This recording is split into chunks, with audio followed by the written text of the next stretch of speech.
here in the university, we have a lot of good professors, a lot of good mentors, but we lack the hands-on experience on cutting-edge technologies, right?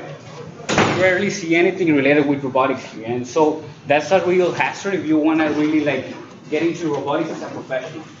So the different committees have the focus to, for example, there's a petroleum committee if you want to go into the petroleum industry. They prepare you and train you on the basics and how you should approach professional, as well as the different technical skills that you need to know in the industry.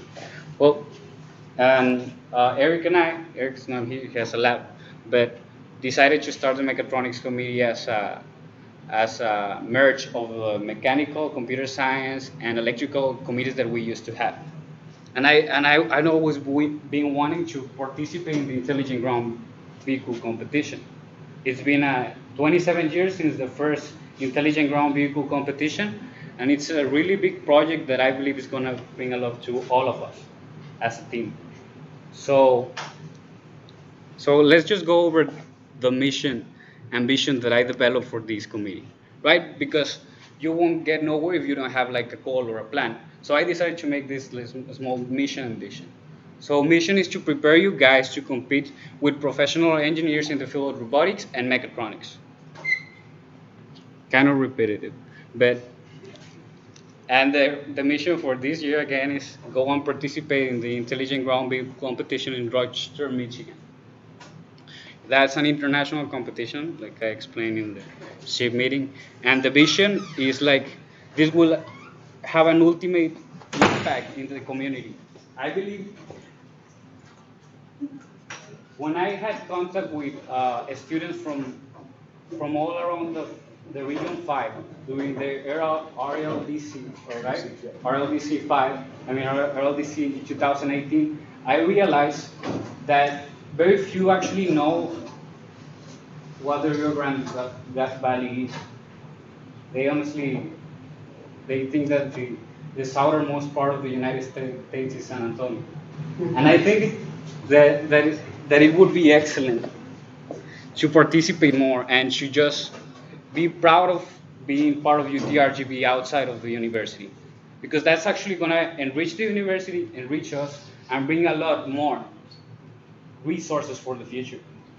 Just this last year, Professor Oz Shalash, received some equipment to work with robotics, and he couldn't find what to do with it because the students were not involved. So we wanted to change that. So I believe that this project, as it starts as a SHPE Mechatronics group, is going to end up doing such a greater impact later on in the community. We're going to be serving as a catalyst for interdisciplinary projects in cutting-edge technologies. So we're starting right now with autonomous vehicles, where we can go over different branches in the future, right? I know that there's a lot of hype right now on manned air vehicles as well, and all other technologies like that. And like I say, I want to bring national attention to the university. And I think that all of this can be achieved through project-based learning, which is basically what we're going to be doing, hands-on experience, right? And I believe that there's no better person to talk about hands-on experience and like what you can get out of a project than Clyde Ward. So Clyde Ward, over 40 years of experience in robotics. He worked in the Department of Energy, Savannah Riverside National Laboratory. He's hearing us right now. He also participated in multiple competitions. As I don't know if any of you is familiar with BattleBots, but when we were kids, that was really like the best thing that you could see. I love it. And also he participated as a mentor for VEX Robotics and First Robotics, for which he has been really successful as a mentor since his teams have reached the finals, national finals and international finals in First Robotics. Hopefully he's still with us. You're still here? Hey, Clyde. So I'm gonna be showing you showing you guys the video that Clyde prepared for us. And afterwards, if you have any questions about like all his experience, you can go ahead and ask. Let me just.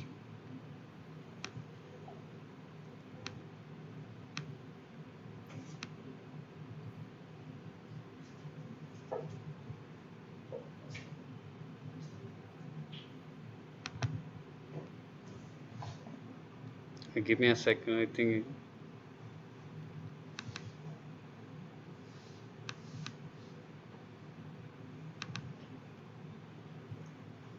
Hope you like it. Hello. Thank you for coming tonight. And thank you for this opportunity for me to talk to you about engineering, and in particular, about robotics. Life is a journey. On your journey, the interests you have, the decisions you've made, and the accomplishments you've achieved have brought you here tonight. When I was in high school, and yes, that was a long, long time ago, robots hadn't been invented. But 6 years after I graduated from college, I was installing robots. So 6 years after you graduate from college, your journey may have you working on technology that wasn't invented when you were in high school. That's pretty exciting. So let me tell you about my journey.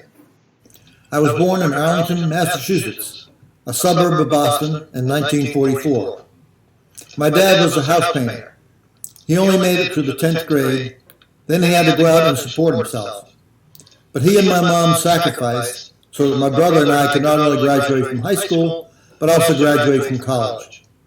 With support and encouragement from my parents, some teachers, coaches, and friends along the way, I graduated from Tufts University, which is also in a suburb of Boston, with a degree in mechanical engineering in 1966. Throughout my journey, several times I've been in the right place, at the right time, with the right qualifications. My senior year of college, I was one of a few students that was allowed to do a 2-semester senior design project. Right place, right time, right qualifications. Mine was a safety chair for a car. In 1966, new cars had only lap belts that were not adjustable once you latched it, like the belts in commercial airplanes today. So I designed a belt tensioner that would allow the occupant to move around, but then lock up with a certain amount of G-force in any horizontal direction, much like belt tensioners today. I also designed a 4-point harness, one on each hip, the lap belt, and one on each shoulder, much like NASCAR drivers and Formula One drivers use today. The second semester, I built a quarter-scale mock-up of the chair with a quarter-scale dummy. I installed strain gauges at critical points on the chair and retractors to measure the maximum strain at impact. I built a 20-foot-long track outfitted with basically a pneumatic cylinder, a pipe inside a pipe, to accelerate the chair down the track, impact sandbags at the end, and record the maximum readings from strain gauges. Soon after I started the tests, fellow students would come to watch the tests, so I had an audience for most of the tests. Also, the second semester of my senior year, representatives from companies came to interview for jobs. I signed up for a lot of interviews, but I didn't sign up for the DuPont company because I figured it was a chemical company and I didn't think that was a good place for a mechanical engineer to be, because I wanted to do research and development. Apparently, a lot of mechanical engineers thought the same way. So when the interviewer from DuPont came, when he interviewed the chemical engineers, he asked if they knew of any mechanical engineers who would be good at research and development, R&D. Several engineers, probably the ones that saw the testing, gave my name. So he called and asked me to come down for an interview. I figured, what the heck, what do I have to lose, so I took the interview. I had 8 job offers at the end of the semester, and the one I took was the one from DuPont, at their Seaford, Delaware nylon plant in R&D. I was the only one hired in R&D at that plant that year, so I was in the right place, right time, with the right qualifications. As a result of an interview I didn't even sign up for. So I was lucky. As a result of the senior design project and some engineers who mentioned my name, I got an interview that I didn't sign up for, and it changed my journey. So my advice to you is take every interview you can. In the best case, it may be your best offer. In the worst case, it's going to be practice for your next interview and make it even better. After 6 years in R&D with DuPont, in 1972, the plant manager called me into his office. That could be very good or very bad. He said the plant was 33 years old and many of the employees were in their 50s and 60s. The inspectors of nylon bobbins were getting a lot of chronic wrist and elbow injuries, so he had an industrial engineer determine that each inspector picked up over 2 bobbins per minute. The bobbins weighed 15 pounds each, so they were picking up over 13,000 pounds per shift. Wow. The plant manager said that normally they would have a plant design engineer design equipment for the plant, but he wanted an R&D engineer to look into these new things called robots to see if they could lift the bobbins for inspectors, and I was recommended to research them. Right place, right time, with the right qualifications. So I went to Detroit and looked at the only 2 robots in the world, the Unimate and the Versatran. I wrote a report that recommended the Versatran for that task and estimated the cost, and then I was given a $340,000 project, more than $250,000 for an engineer that had only been there 6 years. Right place, right time, with the right qualifications. The robots worked well, and the bobbin inspector injuries disappeared. So I wound up designing and installing the first 6 industrial robots in the entire DuPont company in 1972. Right place, right time, right qualifications. In 1977, I was transferred to an R&D group at the Savannah River site in Aiken, South Carolina. U.S. intelligence services found out in 1949 that the Russians were not only going to produce atomic bombs, the kind that were dropped on Japan to end the Second World War, but they were going to develop and produce nuclear bombs, or hydrogen bombs, a much more powerful weapon than the atomic bomb. So the Cold War and the nuclear armaments race began. In response to that threat, the Savannah River site was started in 1952 to produce nuclear material for nuclear weapons, tritium, which is an isotope of hydrogen, and plutonium. DuPont was a contractor that ran the site for the federal government. The Savannah River site, also called SRS, is shown in the center of the top map. As you see, it's in a rural area close to Aiken, South Carolina. It borders on the Savannah River that separates South Carolina from Georgia. Because of the safety and security concerns for radioactive production, the site is about 20 miles in diameter and encompasses 310 square miles. I continued to work in R&D at the Savannah River site for the rest of my career. In 1985, the Department of Energy asked DuPont to cut the highest radiation allowed by an employee in half. DuPont decided that building and deploying robots to do the high radiation jobs instead of employees was one way to accomplish this, so a robotics group was created. When I completed my previous assignment, I was transferred into this group a year later in 1986, in part because of my installing those 6 robots over a decade earlier. Right place, right time, right qualifications. In 2001, we formed a club at the site called RobotWarriors. The Department of Energy allowed us to meet after work at one of the site cafeterias, but all work had to be done off-site, and all funding had to come from off-site sources, mainly companies that wanted to be involved with the BattleBot and have their name on our BattleBot. We had over 40 engineers and scientists in the club, and they elected me to be the team leader. Right place, right time, right qualifications. We decided to design a BattleBot for the heavyweight division, the 220-pound division. This is a glamour photo of the competition team that competed with the BattleBot we named Jabberwock after the fearsome dragon in the poem. As you can see, it's about 2 feet wide and almost 4 feet long. It's a double-ended wedged robot designed to slide under our opponent. At the top of each wedge, just above the R in Jabberwock, is a pneumatic piston that accelerates out with 750 pounds of force, and our opponent can only weigh 220 pounds. As a weapons officer, I could put it in automatic mode in what we think was the first automated weapon in BattleBots. The instant a whisker switch just below the weapon was touched by an opponent, the weapon fires to avoid the split-second delay required for the weapons officer to physically press a button and fire the weapon. The body was about 8 inches high and had run-flat, foam-filled 10-inch diameter wheels that stuck 1 inch above and 1 inch below the body. If we had flipped upside down, we didn't care, as long as I had selected the right weapon, of course, to automate a fire manually. The spikes on the side had 3 functions: to serve as lifting handles for the crew, to keep opponents from attacking either side and getting spiked, and to make sure that if Jabberwock were kicked up on its side on 3 spikes, it would fall on its top or bottom, and again we didn't care which way it landed. As luck would have it, we were up against 3 spinner BattleBots in a row. The first spinner was a rotating triangle with a meat hook at each of the 3 apexes of the triangle that spun at 125 miles an hour.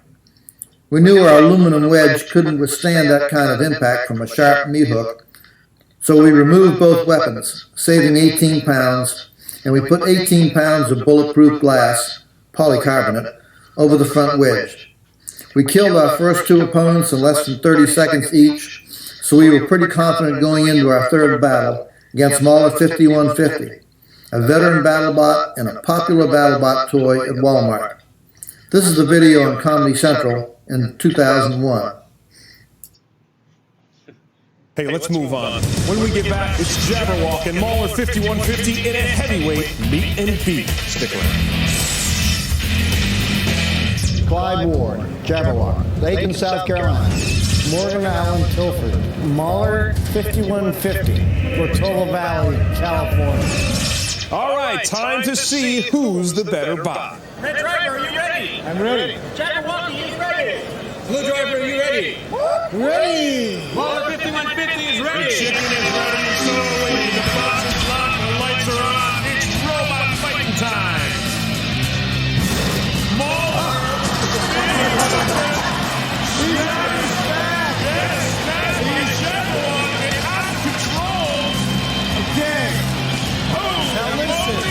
Maybe that's the price you pay for asking your father to put on a chicken suit.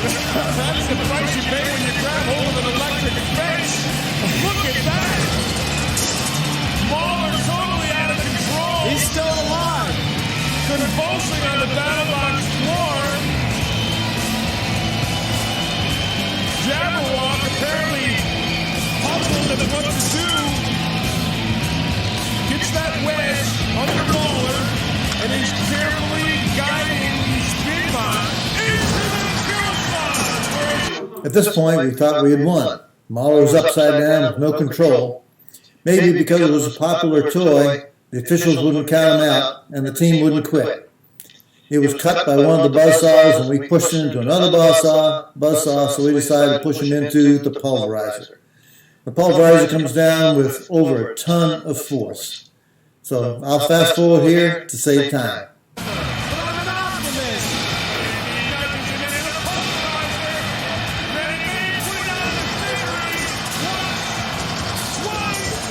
Three times a dead box.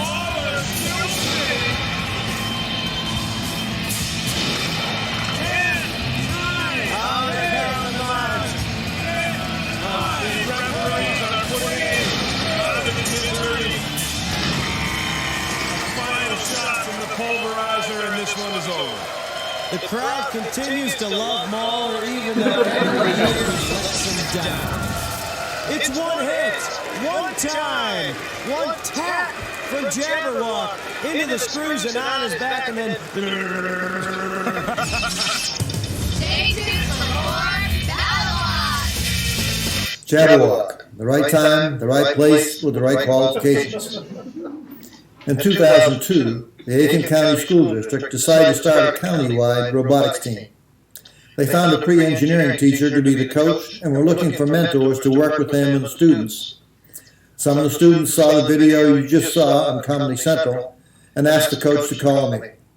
I immediately said yes. Doing robotics with high school students, trying to get them interested in engineering, math, and science, that was just a great opportunity for me. The right place, right time, with the right qualifications. I got the Jabberwock electrical lead engineer to mentor as well, so the three of us started the FRC robotics team, Team 1102, and began competing in 2003. More about FRC shortly. In 2007, a second high school competition called VEX was started. I'll explain the difference in a minute. We had one VEX team with a few students, and they won the South Carolina State Championship in 2008. So the rest of the students wanted to start teams to defend the state championship in 2009. I mentored one of those teams in 2009. They finished 1, 2, 3 in the state and went to the World Championship, and one of those teams, not mine, won the World Championship in 2009. They have won more state championships since and qualified for the state championship every year. To save time, I'll tell you a little about VEX and much more about FRC. The VEX Robotics was started to be a much less expensive and much less intensive high school robotics team than FRC. The game is different each year. It's not BattleBots. If you intentionally damage another robot, you can be penalized or even disqualified. At the beginning of the match, each robot must fit into an imaginary 18-inch cube. When the game starts, they can grow much bigger. The game is always played on a 12-foot by 12-foot field. Each robot must be constructed almost entirely of VEX parts. The game is completely different each year, so each year you have to start from scratch. Each match is 2 high schools against 2 high schools, and you have at least 7 qualifying matches with a different school called an alliance, and against 2 different schools each match, so that each match is different. It is now the biggest high school competition by far, with over 13,000 teams worldwide. There are over 150 teams in South Carolina. By comparison, FRC is much more expensive, much more intense, and the robots in the field are much bigger.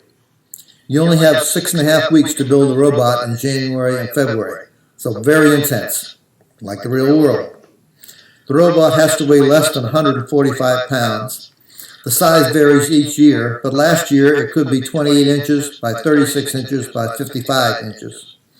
You can use about a dozen different motors, but very specific controls. The rest is pretty open. Like VEX, it's a very different game each year.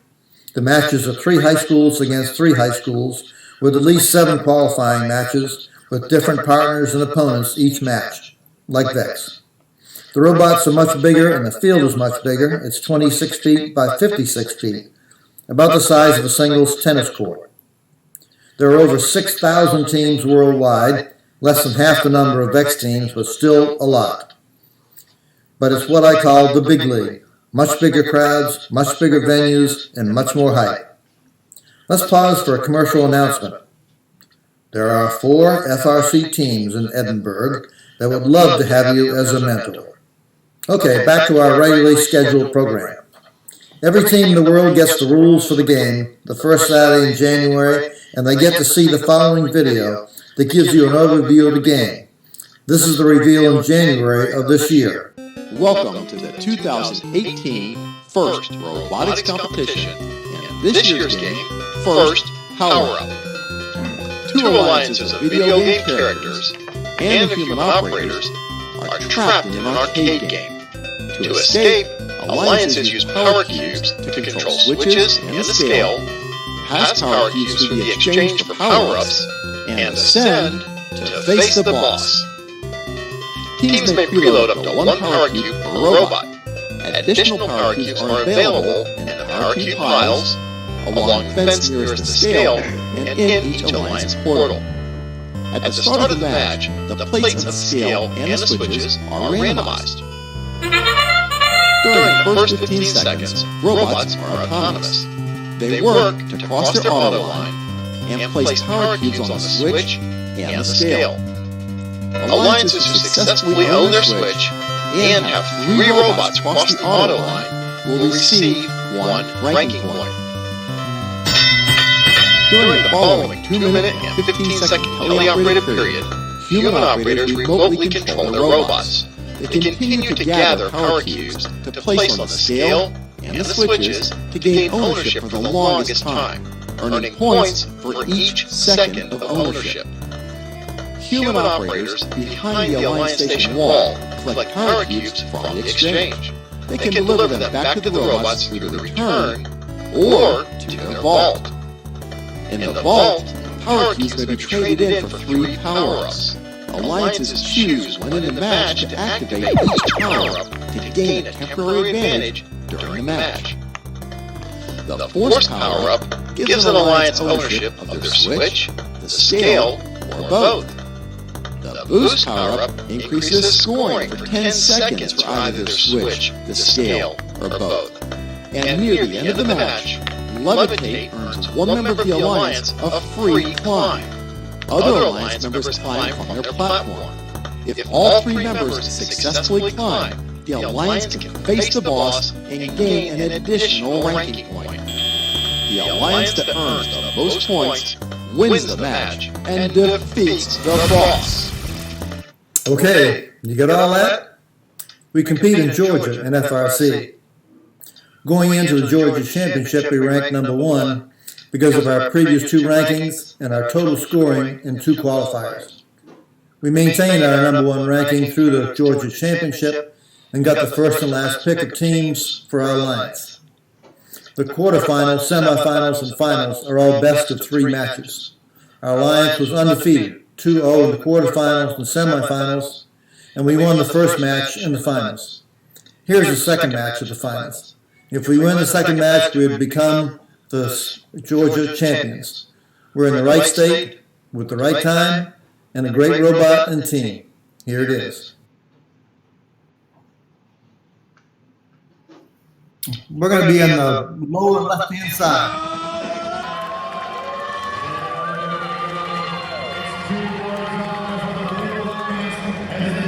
Mode, and it looks like the Red Alliance starts off with an early lead as they take control of their switch as well as the scale. But the Blue Alliance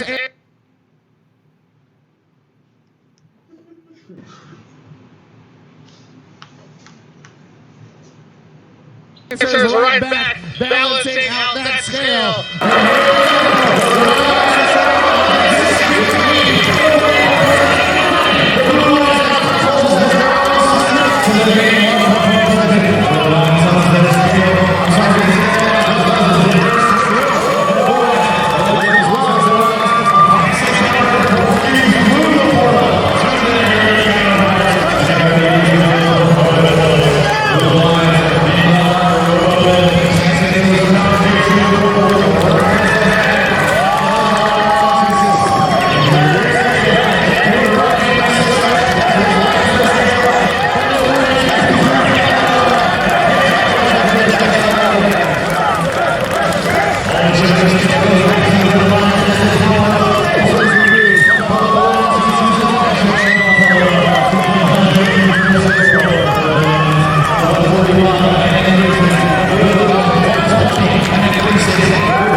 Is trying to block ownership of it. The Red Alliance owns their switch as well as the scale, and nobody's playing the scale game right now. It's all about these switches. At 64-71, that's Robot takes a nice shot on the Red Alliance scale, but it's a little bit too much sauce on it as he shoots over. But it looks like 4188, the Columbus Space Program, is going to try and make something happen. Owning a power cube near their scale and switch, but it looks like 1648 on the Red Alliance side. That's G3 Robotics is trying to pass that cube through the portal any way they can with only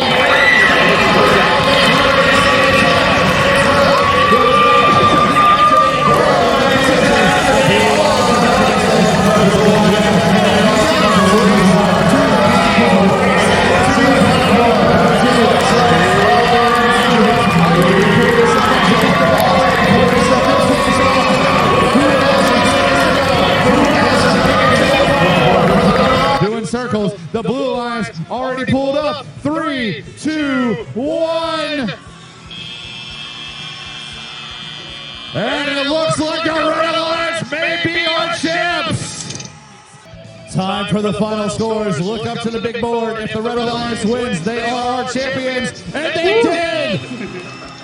Give it up for that team, the Red Alliance, led by the Wired Cats. Make making magic, and G3 Robotics. They are our champions. We went to the World Championships in Houston, Texas, and made it all the way to the semifinals in our division. We had a great year by being in the right place, Georgia, the right year with a great team and a great robot. How can you be in the right place at the right time with the right qualification? Well, here are my recommendations. Strive for your best GPA. More importantly, strive to learn and get the most out of each course, and the GPA will follow.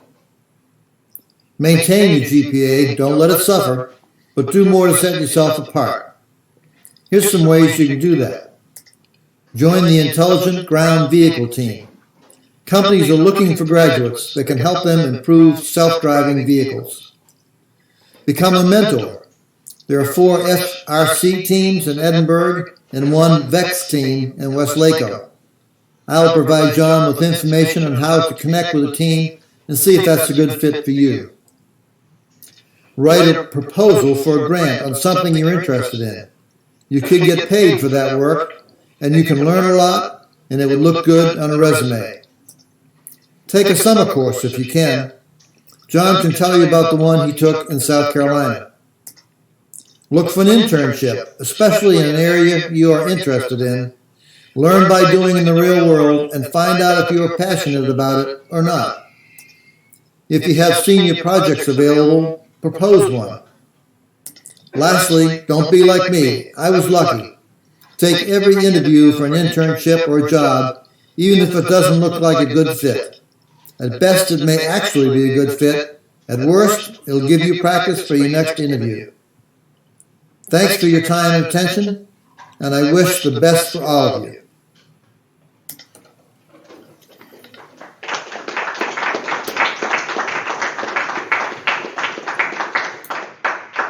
Thanks, Clyde. Oh, thank you. Thank you very much. So right here, it's Clyde live.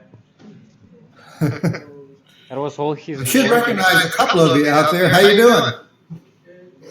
Wow, it was a big crowd. I'm glad you came. Right? Does anybody has any questions for Clyde?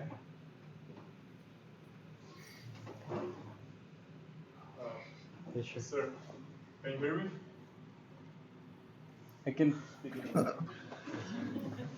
I just wanted to ask you, when you first graduated college and you took your first job, what was one of the most difficult challenges that you faced? Well, first of all, if you want to take the best job, you may have to move a long distance from Texas. It may be a different state. For me, it was moving from Massachusetts all the way to Delaware. So I was in a strange place, starting off all by myself, didn't know anybody at the site. So it was kind of difficult and pretty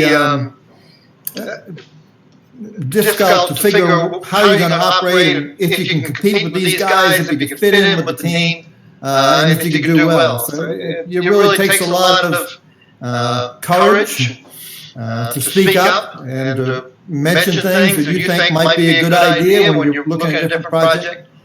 So being away from home, being in a strange environment, kind of like you being in college perhaps. You may have come from a good distance from the college and have a lot of different roommates, different people in class. But it's even a bigger change when you go into industry, especially if you're in a different state. And for the first time, earning money for your knowledge and your experience.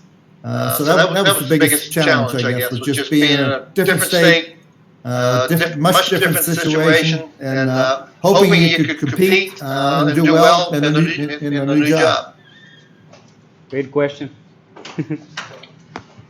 Well, tell us about the time that you first went out of the to DuPont, when you just recently got into the robotics project for the first time. That was with the 6 robots or at the Savannah River site? With the 6 robots. Prior to that, when you had no experience at all with robotics, still they asked you to do something. Yeah, no one did. And like I said, it was pretty scary because when the plant manager, well, the secretary, called me and asked me to come up and see the plant manager, and that's pretty scary. It could have been pretty bad or pretty good. After he explained what was going to happen, like I told you about, I was really concerned because I wanted to stay in R&D. And actually, he wanted to transfer me into the design division. And that's doing, stuff at the site that was kind of routine stuff. And I was really concerned about leaving R&D even for a temporary time and being in the design division. But I was glad I took it. And like I say, I went out to Detroit and looked at the only robots in the world at that time. And what I didn't tell you was I came back and I recommended Versatran, and they just still were not convinced that these, $40,000 robots, and we needed 6 of them, could really do the job. So what they did was they asked me if I could rent one for 6 months. And I talked to Versatran, and they said, that they could rent one to our site for 6 months. And I could design the 2 different end effectors, one to pick up the bobbin off the buggy, and then the other end effector to put in the box.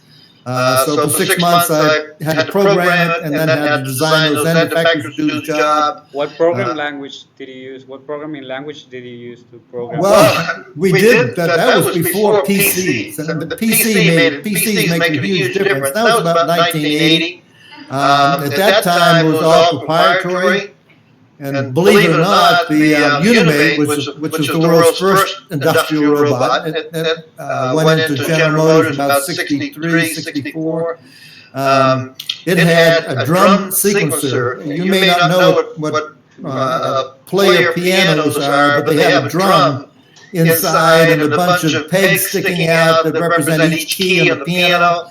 And when this drum goes around, it picks the different keys and plays those keys. And the Unimate was basically the same thing. It had a drum sequencer.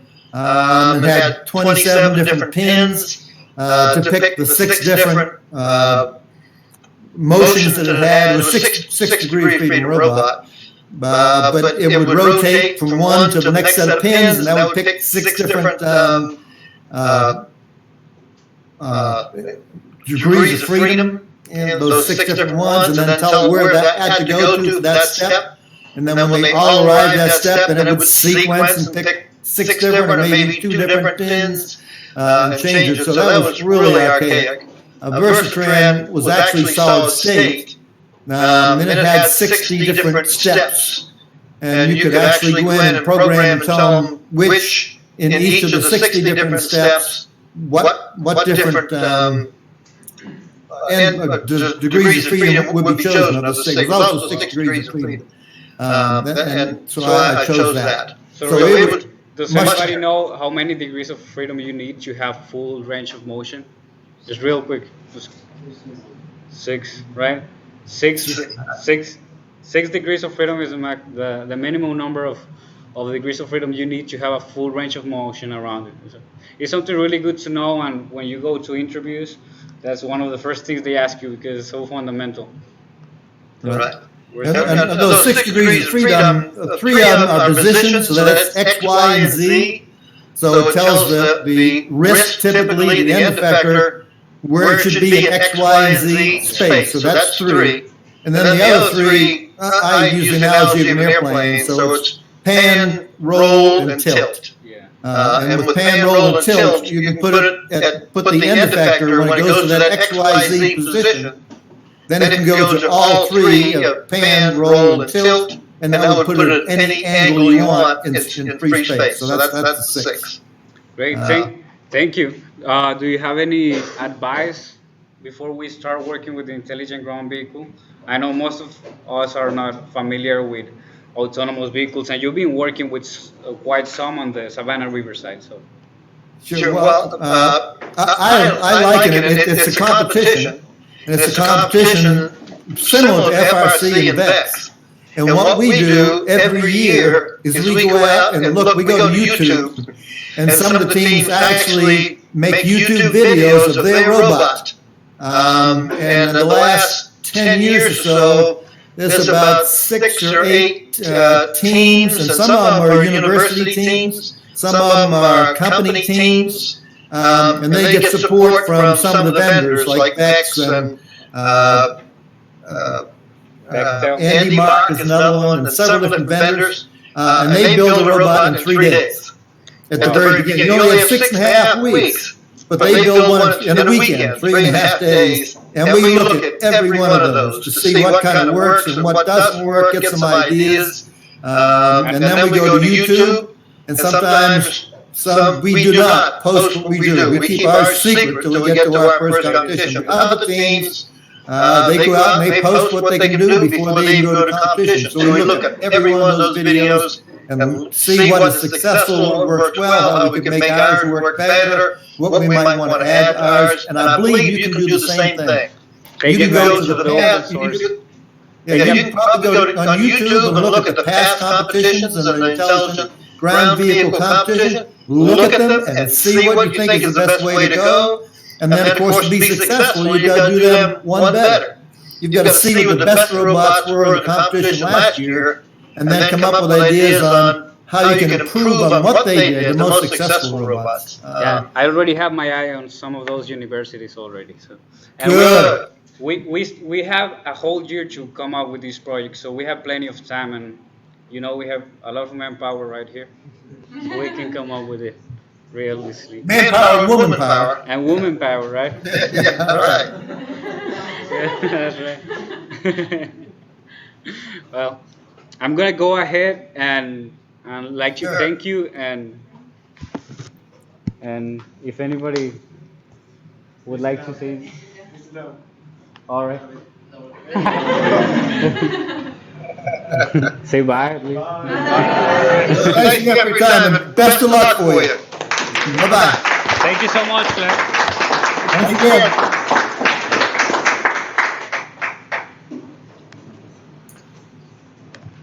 So as you see, he was a great mentor for me during my internship, and I just wanted to share some of his knowledge. He started working in robotics when there was no such a thing. So you can imagine all the things that he knows and all the experience that I learned now, like on his side.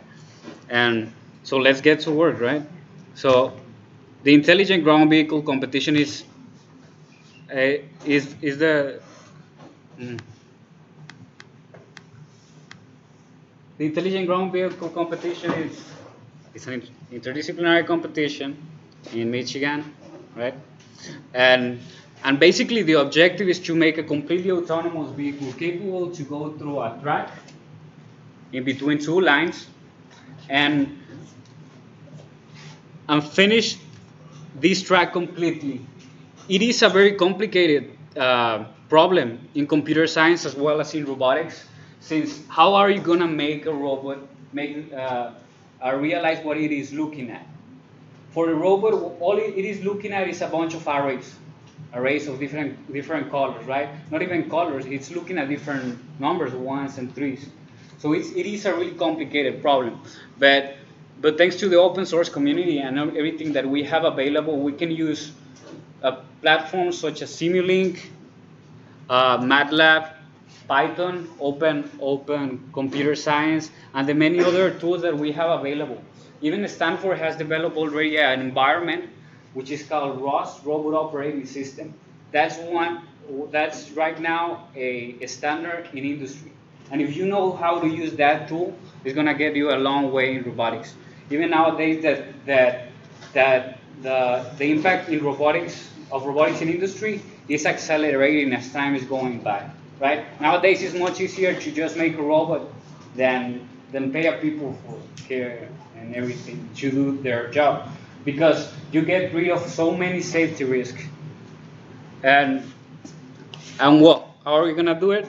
We're gonna be building a team. I was thinking about 15 to 20 engineers of different disciplines, of which, of course, is gonna be out of this room. And we're gonna go compete over there. I already have the support of Dr. Kim. He is in charge of the department of the machine learning laboratory on the 3rd floor. Yeah, we have a machine learning, which is artificial intelligence laboratory on the 3rd floor. And he's gonna be helping us with all the support we need. We also have the support of Professor Al Shalash for the hardware, the embedded systems, and all of that. And we have. Also get in contact with Dr. Bengalo. Oh, really? Since he does robotics as well. Oh, that'd be really nice. Mitsu told me about it, but he left. Yeah. Well, we're also gonna be having some workshops on Arduino workshops. I have a couple of engineering kits where you can build like a small robot that can write things on the whiteboard for you, and I wanted to share it with you so you can use it and work in teams, collaborate, learn the skills that we need for the project prior to actually starting doing the project. And also it has a self-balancing small bag. Those systems are the same that you're gonna use in the real world, just in a small scale. Control systems don't change with size, which means that what you're gonna learn in that Arduino kit, you can implement it on a bike. And imagine how it's gonna look in your resume if you show the recruiters that you make a self-balancing bike. It's gonna look pretty neat, right? And we're also gonna have Linux and Raspberry Pi workshops. Those are the dates, the dates, and as well as MATLAB, Simulink, Python, artificial intelligence, robot operating system, and so on. Next step, I already prepared everything, and as I see, we already have a good team. I just want to get to meet you, so we'll probably, when I finish, we should do some sort of like ice-breaking type of thing, right? And what else? I'm getting the funds. It's an expensive competition. The price, I don't know if you saw it, was $9,000, but that's almost the cost that it takes to take a robot over there. Here I think I have a sample of the competition. And this is just the beginning, right? When I leave, I would like to have somebody come here and take my position and be involved in projects better than this one. Projects to go in with the big universities like MIT and so. This one is so the budget for this competition is from $5,000 to $12,000, right? But you won't see MIT over there because they have budgets of $100,000. That's what makes the difference. But we gotta start somewhere, right? And I think this is the way to start.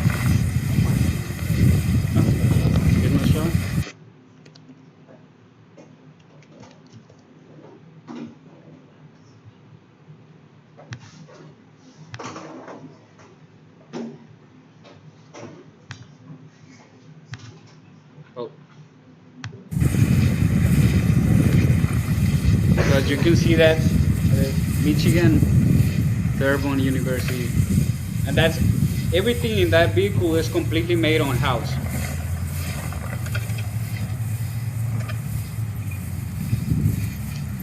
Speed it up, it's kind of slow.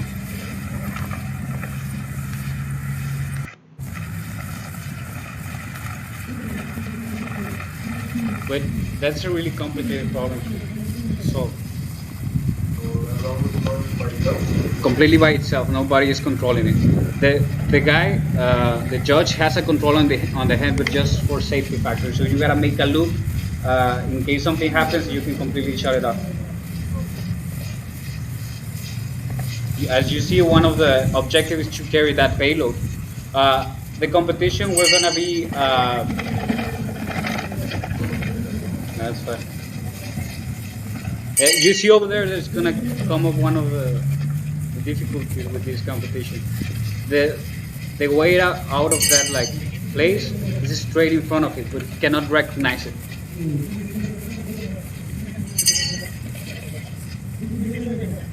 And it's gonna go all over the place, but you won't find it.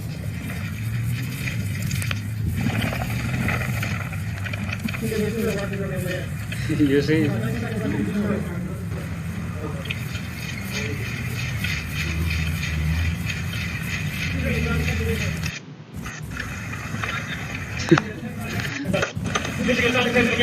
And that's basically what we're gonna be doing. Do you guys have any like questions, interest, something to share? Like, so what was the point of that? They just like let it go. Yeah, basically. So right there is open, and it's gonna be able. So there's very different systems that you can use. You can use a system based on GPS. That would be the way to solve that right there. So and then you gotta interpolate and use the different sensors that you have, use a combination to go through that door. So basically you gotta finish the track that I showed you earlier. And you're gonna be tested on the track itself as well as different and other things such as the design and how well you integrated all the systems. And we're gonna have sub teams, right? So we're the big team, and we're gonna be having like a electronic systems team. We're gonna have a mechanical systems team to build up all the mechanical parts, as well as we're gonna be having the computer science team, and they're going to, all of us, we're gonna have to integrate it together, and that's the challenge, right?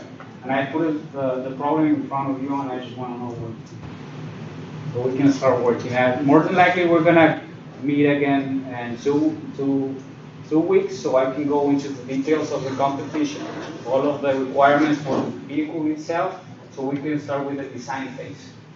From now on until January, we're going to be basically on the design phase and getting money, because we need money for the competition. And that's basically it, guys.